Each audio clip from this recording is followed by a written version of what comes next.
Since the dawn of time, humans have learned that living in groups ensured higher levels of security and better odds of surviving against the dangers of nature.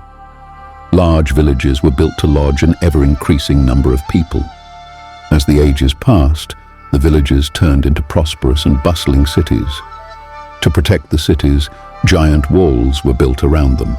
The citizens could carry on with their lives without any concern. Humanity has continued to evolve towards more civilized and organized societies. There were still people in the world who maintained a nomadic lifestyle, preferring the freedom to switch from one region to another instead of establishing in one specific place. The distant plains of Mongolia were home to many nomadic tribes who still kept that simple way of life, surviving on wild animal hunting and goat and sheep farming. Since farm animals needed food constantly, there was a need to always be in search of new pastures. For that reason, the Mongols did not have established houses. The solution was to create camps capable of being disassembled and taken in wooden wagons, allowing an entire tribe to travel together with the herd to more fertile places. Life was not easy under those conditions. One family needed to share a tight space inside huts called yurts, built with a wooden structure and covered by a tent of felt or wool. Some larger tribes even occupied large portions of land with their huts, creating a prominent presence amid the hills. The tribes were commanded by tribal chiefs known as Khans, responsible for deciding political and military matters. To help them travel long distances, the nomadic tribes specialized in the domestication of wild horses. Despite their short stature, Mongolian horses are very hardy and capable of running at high speed, making them a crucial resource in that environment. Horses were so important that the wealth of a tribal chief was measured by how many animals he kept. The Mongolian plains are hit by strong winds, and the days are almost always cold. But with the arrival of winter, the living conditions became really difficult. Those plains were also filled with groups of thieves and renegades who attacked the flocks to steal animals. They even invaded smaller camps in search of valuables or to kidnap women. The constant need for land for the herds incited rivalries between the Mongolian tribes, who often solved their differences with brutal fighting. Other nomadic peoples, like the Tatars, also made violent incursions against the Mongolian camps. For the Mongols, life was filled with challenges and uncertainty. To the powerful Chinese kingdoms, the Mongols were nothing more than pure savages who attacked caravans and small border villages, but were never seen as a real threat. For centuries, the Chinese dynasties tried to keep the tribes of Mongolia fighting each other, paying cash for goods to hire and bribe the local leaders. This ensured that they remained rivals. The Jin dynasty greatly hindered the development of the Mongols, since the borders were always threatened by the expansion of tribes. The Mongols seemed destined to live in mediocrity and forever in the shadow of stronger kingdoms. But in 1206, a man named Temujin used his fierce determination to win the right to be called Genghis Khan, which can be translated as the Great Khan.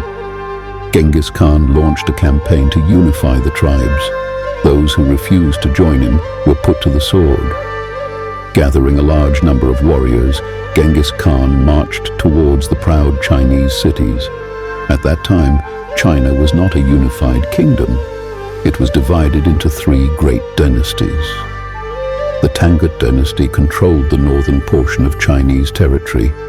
The Jin dynasty was located in the northeast, while the Song dynasty dominated the southern part of China. The Tanguts were the first target of the Mongols. Their territory was closer to Mongolia, and not all their cities had walls. The Mongols had no siege weapons and did not know the technology to build them, which made the walled cities extremely difficult targets to attack. But the Mongols had an advantage: time. They surrounded the cities and set up their traditional camps, just as they did for many generations. Chinese citizens could no longer go out to look after the crops or get any other source of food. The Mongols, on the other hand, had their flocks to ensure their livelihood. Sending soldiers to fight the Mongols in the open was a fruitless effort. For many centuries, the Mongols lived riding and hunting in the plains. Those skills made them excellent knights and archers. The Mongols used a type of bow that was reinforced with animal horns and tendons. This allowed the bow to shoot arrows from a long distance with amazing power and accuracy. The compact size of the bows also allowed agile handling, even during a full-speed gallop. When quarreling, the Mongols always sought to keep their distance while punishing their enemies with a massive rain of deadly arrows. The Mongols highly valued military intelligence and were ambush experts. One of the strategies most used by the Mongol warriors was to pretend to be retreating when attacked by large infantry or heavy cavalry. When enemy troops began to show fatigue from the chase, they were surprised by the quick maneuvers of the Mongols. The Mongols managed to control their horses using only their knees, leaving their hands free to handle weapons. This strategy allowed the Mongols to defeat more numerous and better equipped armies. But if it were necessary to fight in close combat, the Mongolian warriors could fight with great ferocity. The Mongol archers were known as mangudai. They were trained from childhood to fight. These men spent so much time riding their horses that many developed problems with their leg joints. For the Mongols, no matter whether it would take weeks or months, the besieged cities would starve and be forced to surrender. The Mongols transformed the precious city walls into great traps to be used against civilized peoples. Nevertheless, the waiting always irritated the powerful Genghis Khan. He went on to completely shatter the cities that would not agree to submit to his army.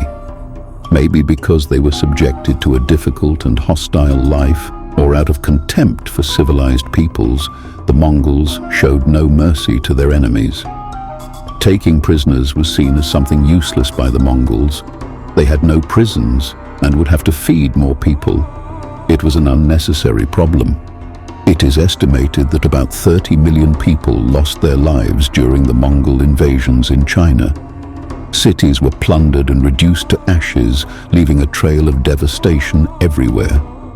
Mongol cruelty was not just savagery, it was a form of psychological terror against their enemies. After all, if the population of an entire city was decimated for resisting an attack, in all likelihood, the next city would end up encountering the same bitter fate and would surrender without putting up a fight. But the Mongols were also practical, and they knew how to adapt quickly. They always tried to keep alive the Chinese noblemen and those with useful skills, such as carpenters, cartographers, blacksmiths, and cooks. And with the help of Chinese engineers, the Mongols built siege weapons, which made the process of conquering cities faster. Even the great city of Beijing, with its 12-meter-high wall, failed to withstand the siege of the Mongols. The success of Genghis Khan's achievements brought even more warriors to join the army. The Mongols occupied a huge share of land with their camps. Some Chinese cities were spared as long as they accepted to pay a monthly tribute to the Mongols. The tribute was paid in gold and silver, high-quality wood, and precious silk rolls. The Mongols quickly began to adopt and adapt new customs and technologies, such as the manufacture of high-quality weaponry and armor, silk clothing, and jewelry. Even the horses used by the elite Mongolian warriors became equipped with iron-plated armor. By the year 1215, the Mongols already controlled the territories that had once belonged to the Tangut and Jin dynasties. The Song dynasty was the one left, which, thanks to its incredibly large army, managed to defend its borders against the Mongols. Under Genghis Khan, the Mongols accumulated great wealth and fertile territories, starting one of the greatest empires in history. In 1218, the Mongols ruled the conquered territories in China with an iron fist. The Chinese had paid a high price for underestimating the steppe barbarians. Now they were forced to collaborate and obey their new sovereigns. The Mongols didn't give much value to coins or precious metals. They soon realized that it would be a waste to accumulate such things. With the help of Chinese experts, the Mongols learned that trade was the best way to make a kingdom prosper. Genghis Khan decided to make use of a large number of plundered coins and started sending emissaries to distant kingdoms like Korea, India, and Persia. The intention was to establish trade routes with other kingdoms while constantly attacking the Song dynasty. But one serious diplomatic issue changed the course of history forever. Persia was run by a Muslim empire called Khwarezm. The Mongolian emissaries who were sent to seek trade deals with the Khwarezm were accused of being spies and executed. Such an offense could not go without an answer. The Mongols set out to confront the brave Muslim armies. In command of 200,000 warriors, Genghis Khan advanced against large Persian cities. The Khwarezm had great armies with brave and well-trained knights, but even that wasn't enough to defeat the Mongols, who were fighting like angry wolves. The cities of Samarkand and Bukhara were besieged and shattered by the Mongols. The destruction was so massive that not even the animals were spared. Millions of human lives perished during the Mongol invasions in Persia. In 1220, the Khwarezm Empire was extinct, and the world knew it would never underestimate the Mongols again. The Mongols had already learned about the benefits of adding different types of soldiers to their ranks, and because of this, many Muslim warriors were allowed to join the Mongolian army. The gigantic Mongolian army had people of different ethnicities and cultures. Mongols, Chinese, and Arabs lived side by side in the camps. This had many benefits for the development of new ties between these peoples. The Mongols were incredibly tolerant of the religious and spiritual beliefs of other peoples, allowing cults and rituals of all kinds in their camps and cities. The religion of the Mongols is known as Tengriism. It's based on the belief of a supreme deity called Tengri, which would be heaven itself above all things on earth. Tengriism incorporates shamanic elements and ancestor worship. However, over time, it has also come to include elements of Tibetan Buddhism. With the capture of the Persian territories, the Mongols had under their rule much of the famous Silk Road. The Silk Road connected the commerce of several countries, being used by caravans from more distant and exotic lands. It is where the most valuable goods of the time passed through. The Mongols did not forgive thieves. They kept relentlessly going after those who dared to commit crimes in their territories. Because of this, the Silk Road became safe for travelers and merchants, which popularized the term Pax Mongolica, Mongol peace. To control such a source of wealth was decisive for the emerging Mongol Empire. With this pretext, the Mongols set out for Europe, where they began to conquer lands in Russia and Ukraine. Nothing seemed capable of stopping the advance of the Mongol armies, commanded by generals with authority to decide when to attack or retreat. The Mongols divided their forces and attacked multiple targets at the same time, preventing the enemies from being reinforced. But in 1227, the great leader Genghis Khan passed away abruptly. His death brought a wave of uncertainty among the Mongols. Many leaders and generals believed themselves worthy of taking the title of Khan of the Khans. The successor of Genghis Khan was his third son, Ögedei, responsible for continuing the expansion of the Mongol Empire. The other sons and grandsons of Genghis Khan were given command of territories that would become known as Khanates. As was expected of a son of Genghis Khan, Ögedei proved to be a strong leader. Under his command, the Mongols completed the conquest of northern China and completely dominated Korea. Ögedei managed to enter the territory of the powerful Song dynasty. That started a war that would last 40 years for the control of southern China. Following the model of divide and conquer, the Mongols continued to advance towards Europe. The Mongols had the leadership of one of the greatest generals and military strategists in history, Subutai. He had served Genghis Khan and now served Ögedei Khan.